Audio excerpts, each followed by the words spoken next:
santo era un lugar delicado, porque usted había dejado a los muchos para pasar a los pocos, pero ahí ya habían exigencias. Ya tiene que haber oración, alabanza, clamor, visita, ofrenda, diezmo, ayuda, colaboración, entregar volantes, liberar el alma. Y aquí es donde yo les voy a decir, ¿por qué dijo el Señor, quiero oro puro? Porque Él es el dueño del oro y también es el dueño de la plata. Entonces Él no podía aceptar algo menos que oro puro. Entonces de ti y de mí, los que hemos entrado al lugar santo, Él nos va a pedir las cosas puras. Mire pues, hermano, ¿cómo sería una cosa pura? Señor, perdóname, yo tengo un carácter muy irascible, soy colérico, ¿sí me entiende? Y lo reconozco. A veces hasta me gusta, diga usted que me miras, y empieza usted a pelear ahí, hermano. ¿No ha visto que se pusieron de moda unas peleas en un lugar que se llama Chivarreto? Y se agarran a maná los patojos.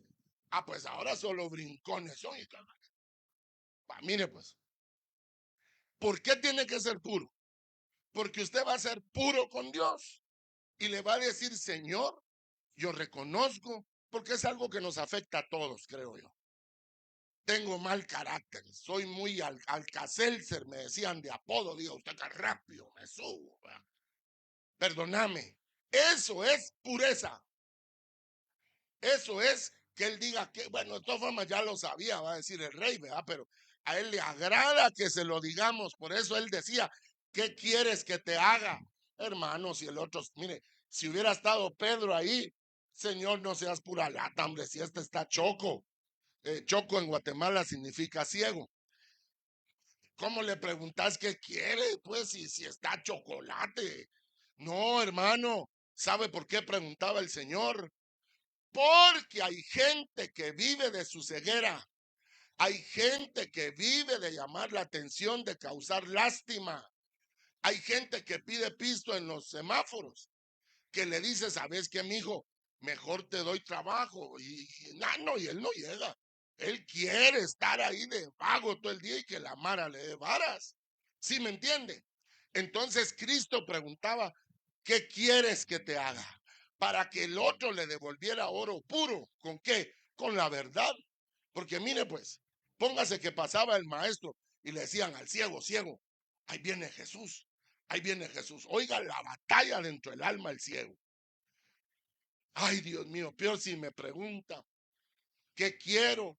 Y yo le digo que lo que quiero es volver a ver y no me devuelve la vista. Qué vergüenza voy a pasar.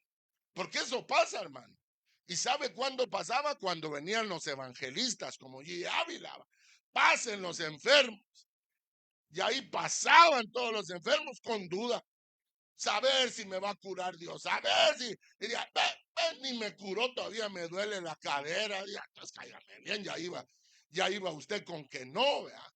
Ahora oiga, hermano, el candelero que iba a tener el fuego para que usted no se chocara, porque perdóneme, no podemos estar en el lugar santo sin poder ver lo que estamos haciendo.